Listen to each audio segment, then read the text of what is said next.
Hi, magandang araw po sa inyong lahat, and for our third reading for today, May 25, Saturday. Ang ganda ng Sabado natin, ano? Ang ganda po ng mga readings natin today, Saturday, Sabado. No, na mahal ko po talaga ang araw ng Sabado because today is a very special day. It's my mom's birthday for tomorrow, and today umuwi po siya from USA, so magkikita po kami ng mami ko and I will spend time with her. So ginawan ko na muna po kayo ng videos yan para po hindi po kayo mapabayaan kahit na meron akong personal commitment. Okay, so ayan po, no, tingnan po natin anong makikita natin para sa ating third reading of the day. I-upload ko na po ng mas maaga lahat. Panoorin nyo na lang po yung first, second, and third. Remember, wag nyo pong panoorin, wag kayong mandaya na papanoorin nyo agad yung third reading of the day. Hanapin nyo muna po yung second and first para po tuloy-tuloy po maintindihan nyo po. Okay? Sige po. So, ngayon, binabalasa ko lang po.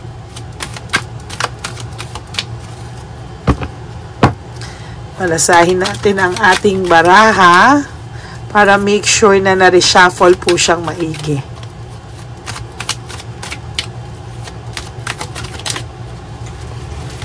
Yan. Okay, so tingnan po natin ang baraha today. So, 1, 2, 3, 4, 5, 6, 7, 8, 9, and 10.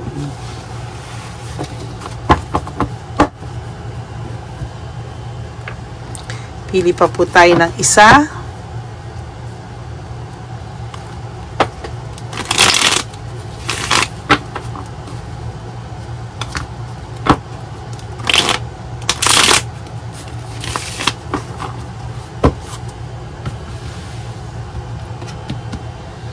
Yan, tingnan lang po natin. If you feel ko lang yung energy bago ko kumuha, ha? Sige. 1, 2, 3, 4, 5, 6,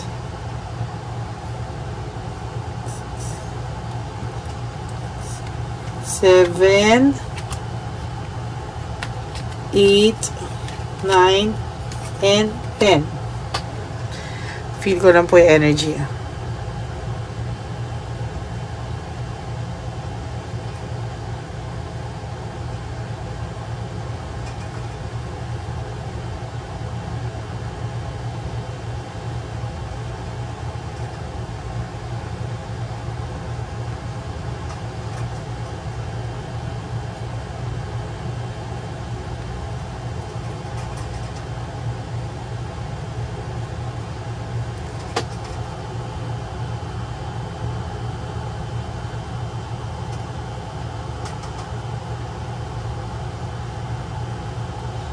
Ang lakas ng energy niya ngayon, ha, sa totoo lang.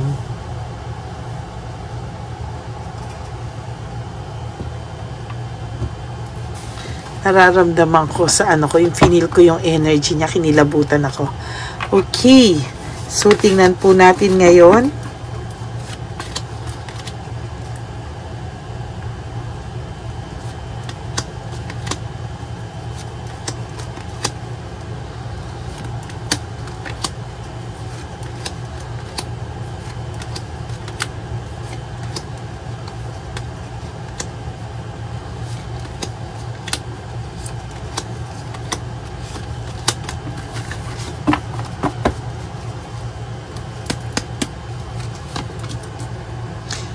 Confusion, no? Nako, talaga tong reading nyo today is very, no? Confusion and no right choice. As of now, your person is really confused and hindi niya po alam kung tama daw po ba ang naging decision niya, no? He is asking himself tama ba ang naging desisyon ko? Oh my God, a very, very deep, question sa sarili niya.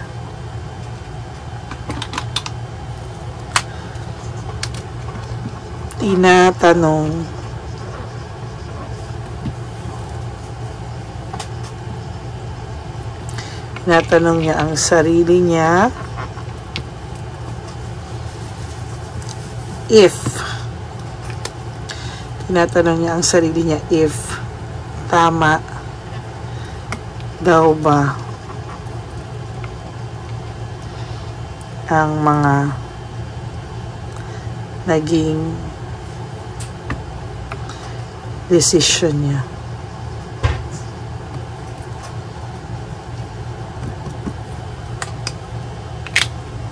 So, tinatanong niya po ang sarili niya if tama daw ba ang mga naging desisyon niya. Somehow, medyo may, hindi ako naaawa sa kanya. Sometimes naaawa ako sa tao, pero this time parang hindi. Parang gusto kong gumawa ka ng aksyon. Kung talagang feeling mo, hindi naging tama ang decision mo, gumawa ka ng aksyon. Ngayon na, ang sarap mong kutusan. Yan, boredom, no? May nararamdaman po siyang boredom. Sorry, mali yung nabunot ko. Pero it's okay. May nararamdaman po siyang boredom sa ngayon, Parang ito pong taong to ay talagang, bored na bored or talagang aligagang-aligaga sa buhay niya na hindi niya maintindihan anong rason. Kaya tinatanong niya bakit ganito yung pakiramdam niya. Sometimes, he feels na nagkamali talaga siya ng desisyon. Tamad na tamad po siya sa lahat ngayon, Parang ayaw niyang kumilos and somehow, tamad na tamad po itong person na to sa mga nangyayari, Wala po siyang fulfillment na dati meron, Very harmonious yung naging samahan nyo. May fulfillment siyang nararamdaman sa'yo.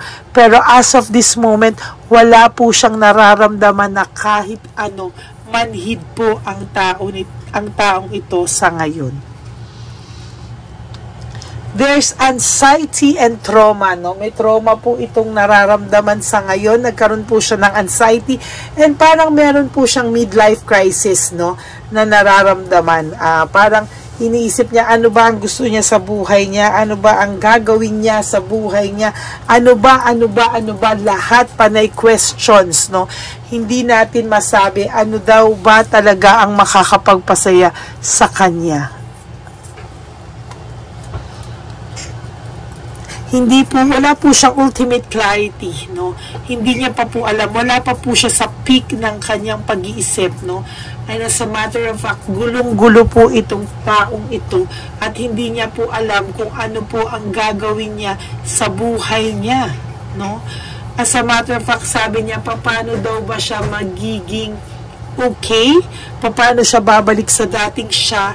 Kasi siya, hindi na rin po niya kilala yung sarili niya. Kaya tinatanong niya, tama ba yung mga naging actions niya? Tama ba yung mga naging decision niya? Oh my God. Parang sabi niya po, he's a failure, Wala po siyang ginawang tama recently or lately. Parang lahat daw ng gawin niya is bound to fail, So, ayan po, napakalungkot po ng taong ito. Growth, looking ahead, pagod na pagod po ang taong ito sa ngayon. Hindi niya po alam where I am going, saan ako papunta, Parang hindi niya po alam ano po ang mangyayari sa kanya sa mga susunod na araw. Disconnected po siya and somehow he is trying his best na ma-isolate from everybody, As a matter of fact, pagod na pagod po itong taong to, kakaisip, pero wala po siyang pinupuntahan ng isip. Impulsive kasi yung mga naging desisyon niya, kaya ngayon naglalaylo siya, ngayon nag-i-slow down siya, masyado daw mabilis yung mga nangyari, masyadong mga naging agresibo yung mga desisyon niya, and now nag-reflect sa kanya lahat, nag-bounce back sa kanya lahat po, no, ng naging impulsive na desisyon niya, hindi niya pinag-isipan. Okay, ngayon po ay nakakakita po ako ng sa'yo somehow is you are near satisfaction, emotional stability, nag-a-adjust ka po, and sooner or later mafe-feel mo po na, ay, okay na pala ako, no? Naiisip ko na lang siya, pero I am okay. Parang buhay pa pala ako, nakaka-survive pa pala ako nang wala itong person na ito sa buhay ko. Nadi-discourage po siya every time na nakakakita siya ng happy couple. Nadi-discourage po siya every time na nagkakaroon siya ng problema, and yet he feels so alone kahit nandyan si Chabelitang Palaka. For whatever reason, he feels alone, no? Alone na alone po ang pakiramdam nitong taong ito. There's coldness, no? May coldness po siyang nararamdaman, not only to Chabelitang Palaka, but to whole situation, to the whole situation. Sa opisina niya or sa mga kasama niya sa trabaho, he feels cold, he wants to isolate himself. Ganon din po sa, if he is a retired man, sa mga kaibigan niya or mga kasama niya, nakakasalamuha niya, he wants to feel isolated, no? Inihiwalay niya po yung sarili niya because ayaw niya po talagang makipag-usap muna, no? Gusto niya munang mag-isa. For those of you, maybe, for bata pa yung mga Chabelitang Palaka nyo, I can see pregnancy here, no? Isa pa to sa impulsive decision na kasama to, no? So, sana wag pong magkaroon ng pagbubuntis, no? Separation, there's nag-iisip po siya na, yun nga yung tiniisip niya, tama ba yung naging decision niyang hiwalayan ka, maghiwalay kayo, iwanan ka niya. Hindi niya daw po pinag-isipan. Bigla na lang siyang nag-jump na, sige na, bye. Avoidance, fear of change. Natatakot po siya na somehow ikaw ay magbago ng tuluyan. Ano? Right now po, ito ay gulong-gulo. Kaya, yan, no, confusion and no right choice. Alam niya po na nagkamali siya at hoping po siya na sana one day, pag nakapag-decision siya, sana daw nandiyan ka pa. Eh, di wow. Ayan po, full of emotions. Kanina ko pa po na nabubunot sa 1, 2, and 3. Ayan po, no? So, sabi po dito, yung emotions niya po is very, very, mixed talaga. No? Gulong-gulo po talaga itong taong to. And somehow, he feels that he needs to be alone. Gusto niya mag-isip kung tama o mali ang naging decision niya. He wants a genuine happiness, no, na hindi niya po maramdaman ngayon sa sitwasyon niya. And for your last card, he really needs reflection. Nag-iisip po talaga ito. He wants to understand things. No, masyado daw siyang nagmadali, masyado siya nagpadala sa peak ng emotions niya, and now pinagsisisihan niya po ito. Okay, so that is your third reading for the day. Tinatanong niya ang sarili niya if tama daw ba ang mga naging desisyon niya sa buhay. No? So, tama ba yung mga naging decision niya lately rin when it comes to you, no? So, ayan po. So, ngayon, meron po siyang reflection na nangyayari, no? He wants to isolate from everybody. Gusto niya mag-isip, no? So, ewan ko po kung huli na ang lahat para sa kanya, because for some of you, I feel that ayaw niyo na. But for some of you, meron pang chance na mahal niyo pa. Okay, so that's your third reading for the day. Thank you po sa lahat ng aking mga subscribers. To all my Lady Elena friends, family, and subscribers, I love you all from the bottom of my heart. For those of you na hindi pa po nakaka-subscribe, please click nyo po yung subscribe and hit the bell button para updated po kayo sa aking mga latest na videos. Yan. Make sure po na panood nyo na po yung 1 and 2 before you watch this para mas maganda po, no? Grab some popcorn and panoorin nyo po ito, no? So, Maraming pong salamat sa inyo to all my Lady Elena friends, family, and subscribers. I love you all from the bottom of my heart. May God bless you all. Life is short. Don't make it shorter by stressing yourself from all the heartaches and pains na binigay sa inyo ng kahapon. Just surrender everything to the divine universe. Just let go and let God write your life and love story. Okay? For those of you who wants to make sure na ito po ay inyong reading at gusto nyo pong magpa-private reading with me, you can message me at Lady Lee Elena. Yan po ang aking official and only legit FB account. And also, please follow nyo na rin po yan dahil nagra-random calls po ako sa aking mga followers just to check on them. Nangangamusta po ako. So, I hope one day, maging lucky kayo at ibigay ng tadhana na makausap ko kayo so we can catch up with each other. Okay?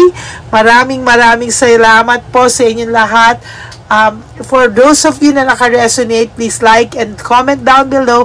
And if you want to give me a super thanks, I would really love and be grateful and appreciate that para masama po natin sa ating charity. Maraming salamat po to all of you. I will be back for another set of reading. Huwag po kayong malulungkot. Babalik po ako. Okay? God bless you everyone. I love you from the bottom of my heart. God bless you all. Bye!